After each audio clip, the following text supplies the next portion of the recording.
دوسرا اصول، اللہ کے رسول کی باتیں بھی کچھ ایسی ہیں جو آپ نے کہیں نہیں، لوگوں نے گھڑ کے آپ کی طرف منسوب کر دی ہیں، وہ فیبریکیٹڈ ہیں، موضوع ہیں، خود ساختہ ہیں۔ اس لیے اس کی پہچان ایک محدث ہی بتائے گا، ایک حدیث کا عالم ہی بتائے گا، آیا کہ واقعتاً اللہ کے نبی نے یہ کہا بھی ہے کہ نہیں۔ اس وجہ سے احادیث میں سے بھی صرف صحیح احادیث، ضعیف یا موضوع من گھڑت احادیث جو لوگوں نے اپنی طرف سے گھڑ کے اللہ کے نبی کی طرف منسوب کر دی ہیں، ان سے بھی قیامت کی نشانیاں ثابت نہیں ہوتی۔ اس کی ایک مثال میں آپ کے سامنے پیش کرتا ہوں۔ یہ تو قرآن مجید میں ہے کہ قیامت سے پہلے ایک جانور نکلے گا، لوگوں سے باتیں کرے گا اور کہے گا تم مانتے نہیں تھے نا قیامت آنی ہے، بس اب آ گئی ہے۔ یہ قرآن مجید میں اخرجنا لهم دابة من الارض تكلمهم، حدیث میں بھی اس کی تفصیلات موجود ہیں، انشاءاللہ ہم اس کو باقاعدہ مستقل پڑھیں گے بھی۔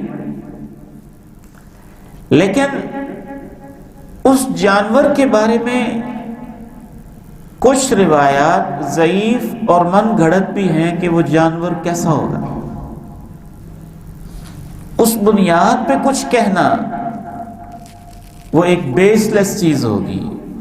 مثلا میں روایات آج پڑھ رہا تھا، ایک روایت ضعیف روایت میں آتا ہے اس جانور کا سر بیل کی طرح ہوگا، آنکھیں خنزیر کی طرح ہوں گی، کان ہاتھی کی طرح ہوں گے، گردن شتر مرغ کی طرح ہوگی، سینہ شیر کی طرح ہوگا، رنگ چیتے جیسا ہوگا، پہلو بلی جیسا ہوگا، دم دمبے جیسی ہوگی، پاؤں اونٹ جیسے ہوں گے، اس کے ہاتھ میں حضرت موسیٰ کا عصا بھی اس کے پاس ہوگا، حضرت سلیمان کی انگوٹھی بھی ہوگی۔ تو یہ روایت کیا ہے؟ بس ایسے چلتی پھرتی ہے۔ تو اس بنیاد پہ ہم اس جانور کے بارے میں کوئی چیز کہہ سکتے ہیں؟ نہیں کہہ سکتے۔ تیسرا اصول یہ ہے، یہ بہت اہم اصول ہے، اس طرف آپ نے ذرا خصوصی توجہ کرنی ہے، یہ اس دور کا بہت بڑا مسئلہ ہے کہ لوگ احادیث کو تو مان لیتے ہیں لیکن ان کا معنی اپنی مرضی کا کرتے ہیں، اپنے دور کے مطابق جو چیز سمجھ میں آئے، جدید ترین حالات کے مطابق اپنی طرف سے وہ ماڈرن بننے کی کوشش کرتے ہیں، اسکالر بننے کی کوشش کرتے ہیں، کوئی اپنی علمی معراج ثابت کرنا چاہتے ہیں، کوئی انوکھا پن ثابت کرنا چاہتے ہیں، یا کوئی ریٹنگ بڑھانا چاہتے ہیں، یا کوئی اس طرح کے چکر ہوتے ہیں، اپنی توجیہ اور طویل کر دیتے ہیں اپنی مرضی کے مطابق۔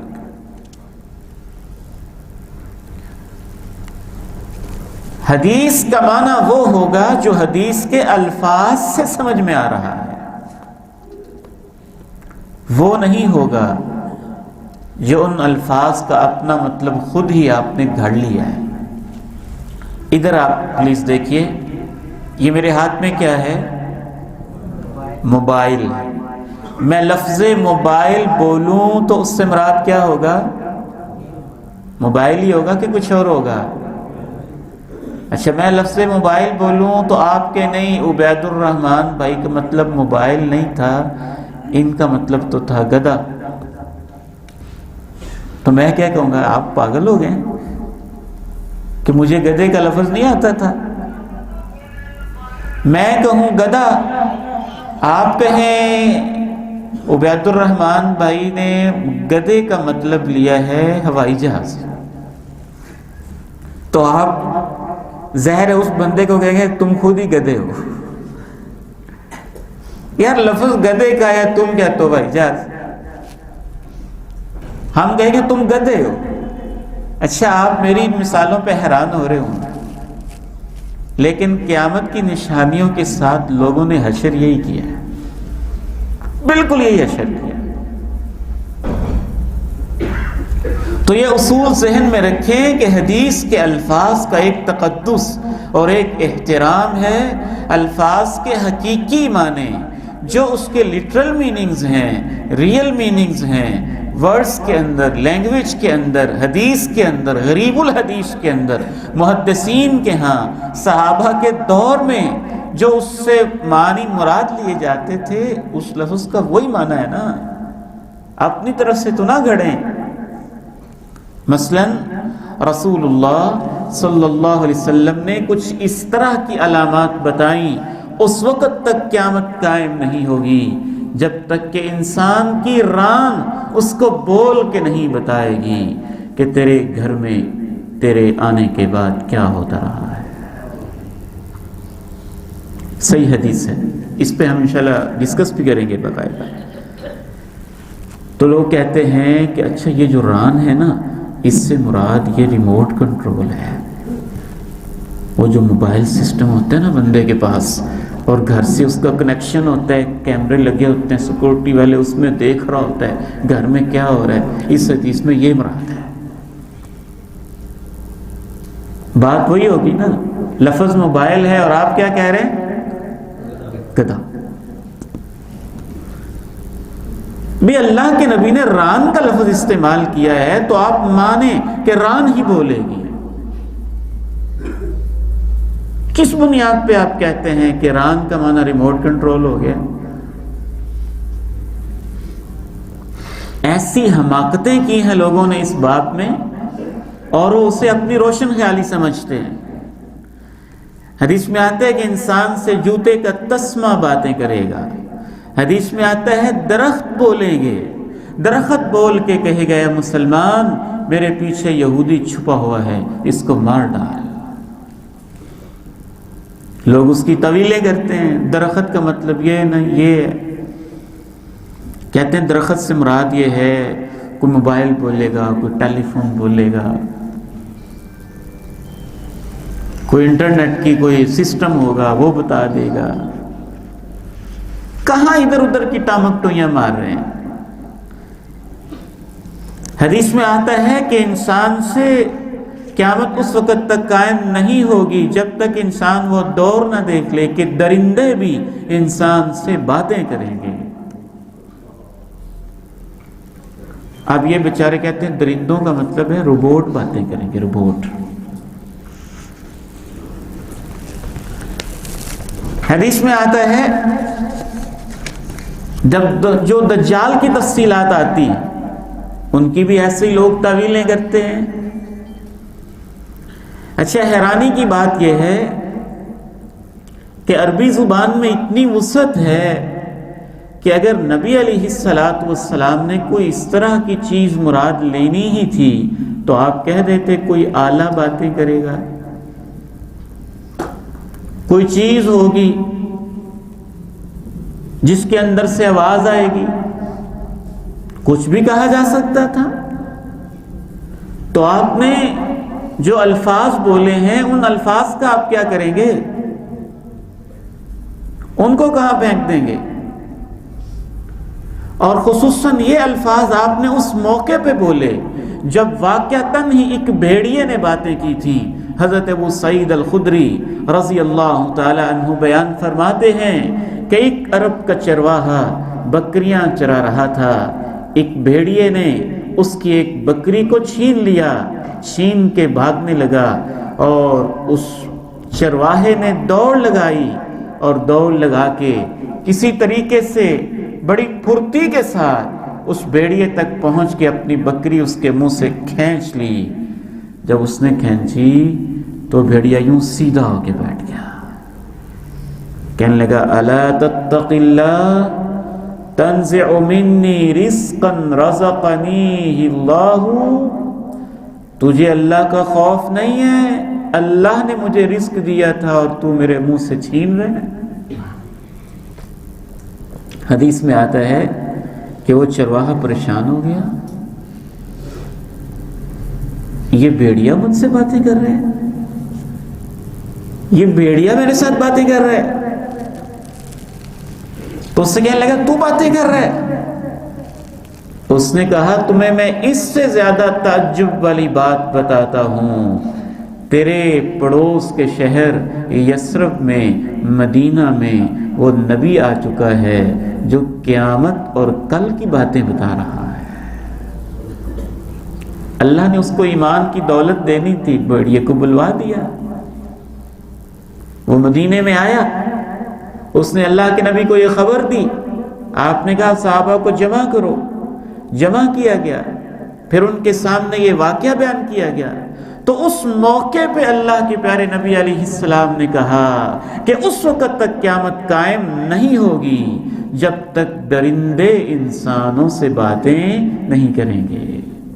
تو اس حدیث کا تو سیاق و سباق ہی بتاتا ہے کہ درندے باتیں کریں گے۔ آپ اس کی تعویلوں میں لگے ہوئے ہیں۔ دجال کے بارے میں تو وہ تعویلیں کی ہیں لوگوں نے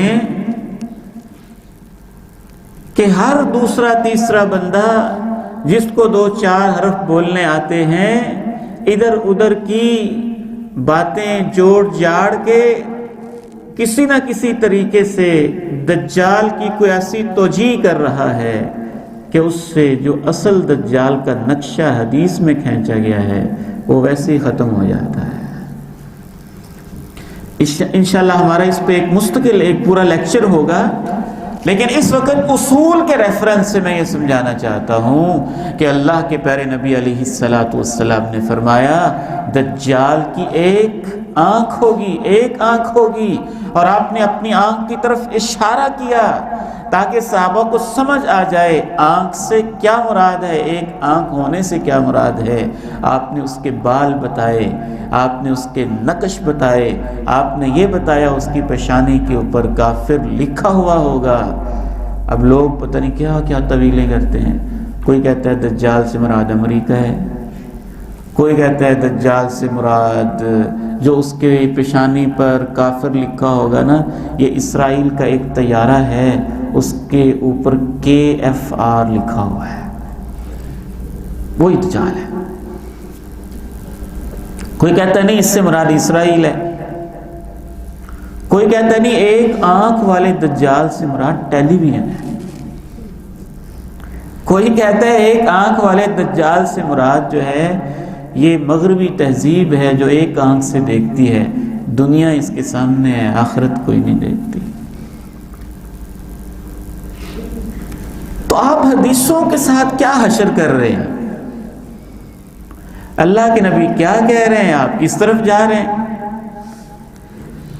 ایک حدیث میں اللہ کے پیارے نبی علیہ السلام نے یہ بھی فرمایا کہ دجال ایک گدھے پر سوار ہوگا، اس گدھے کے کانوں کی چوڑائی 40 ہاتھ کے برابر ہوگی۔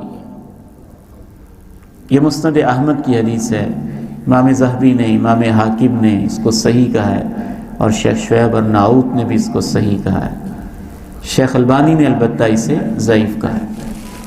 تو انشاءاللہ یہ حسن درجے کی حدیث ہے۔ ایک صاحب اٹھے، وہ ریل گاڑی کے دور میں انہوں نے یہ حدیث سنی تھی، کہنے لگا یہ ریل گاڑی جو ہے نا یہی دجال کا گدھا ہوگا۔ اور آج کے دور کا ایک بندہ اٹھا، اس نے کہا نہیں، ان کو سمجھ نہیں آئی تھی، وہ جو دجال کا گدھا ہے نا اس سے مراد تو ہوائی جہاز ہے، تو جو اس کے کان ہے اس سے مراد ہوائی جہاز کے پار ہے۔ کیا مذاق ہے حدیث کے ساتھ، کیا حماقتوں والی باتیں ہیں۔ یہ تو وہی بات ہوگی نا جو میں نے کہا تھا کہ میں کہوں موبائل، آپ کے نہیں موبائل سے مراد گدھا ہے، میں کہوں ہوائی جہاز، آپ کے نہیں ہوائی جہاز سے مراد گدھا ہے۔ تو اس طرح تو دنیا کی کوئی چیز چل ہی نہیں سکتی۔ میں آپ کو کہوں پانی لے آئیں، آپ زہر لے آئیں، آپ کے پانی کا مطلب زہر بھی ہوتا ہے۔ میں کہوں زہر لے آئیں، آپ مٹھائی لے آئیں، آپ کے نہیں زہر کا مطلب مٹھائی بھی ہوتا ہے۔ دنیا کی زبانوں میں الفاظ ہوتے ہیں، ان الفاظ کے معنی ہوتے ہیں۔ چلے آپ نے اس کو تھوڑا بہت ادھر ادھر کرنا بھی ہے تو کوئی تو اس کا تک بنتا ہو، کوئی تو جوڑ بنتا ہو۔ آپ نے اگر ہوائی جہاز ہی کہنا ہوتا تو اللہ کے پیارے نبی علیہ السلام چلیں کم از کم یہی کہہ دیتے کہ ایک پرندے کی طرح چیز ہوگی. آپ کہہ دیتے عقاب کی طرح کوئی چیز ہوگی، اس پہ وہ سواری کرے گا. آپ نے گدھے کا لفظ ہی بولنا تھا. وجہ صرف اپنی عقل کو شریعت کے پیچھے لگانے کی بجائے شریعت کے لفظوں کو اپنی عقل کے پیچھے لگا دینا. یہ سب تعویلات ہیں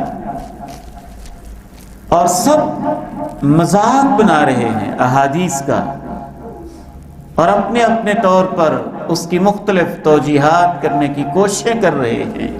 اس کا ایک سب سے بڑا نقصان تو یہ ہو رہا ہے کہ احادیث کے الفاظ کا تقدس ہی ختم، ان الفاظ کا حقیقی معنی ہی ختم، ان الفاظ کا حقیقی مفہوم ہی ختم. اور دوسرا بڑا نقصان یہ ہو رہا ہے کہ بہت سارے لوگ یہ سمجھے بیٹھے ہیں کہ یہ ساری ٹیکنالوجی جو ہے نا یہ تو ہے ہی دجال کی طرف سے ہے. مسلمان اس وجہ سے ٹیکنالوجی سے دور بھی ہو رہے ہیں. یہ ایک ٹیکنالوجی ہے، اس کی اچھی چیزیں اچھی ہیں، بری چیزیں بری ہیں. جو جائز ہے وہ جائز ہے، جو ناجائز ہے وہ ناجائز ہے. تو کیا سمجھ میں آیا؟ تیسرا اصول انشاءاللہ یاد رہے گا. یہ ہمیشہ ذہن میں رکھ لیں کہ اللہ اور اللہ کے رسول نے جو الفاظ استعمال کیے ہیں، جو ان کا معنی بنتا ہے وہی کریں، اپنی طرف سے اس کی تعویل، اسی کو تعویل کہتے ہیں، اس کو تحریف کہتے ہیں.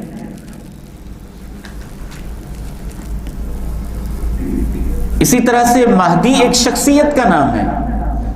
بعض بہت ہی تعلیم یافتہ لوگوں نے یہ بھی کہہ دیا کہ نہیں، مہدی کو لوگ صحیح نہیں سمجھے، محدثین نہیں صحیح سمجھے، صحابہ تابعین نہیں صحیح سمجھے، بس ہر دور کا جو ریفارمر ہوتا ہے وہ مہدی ہی ہوتا ہے. ایک حدیث میں اللہ کے پیارے نبی علیہ السلام نے ارشاد فرمایا کہ قیامت سے پہلے دریائے فرات سے سونے کا پہاڑ نکلے گا.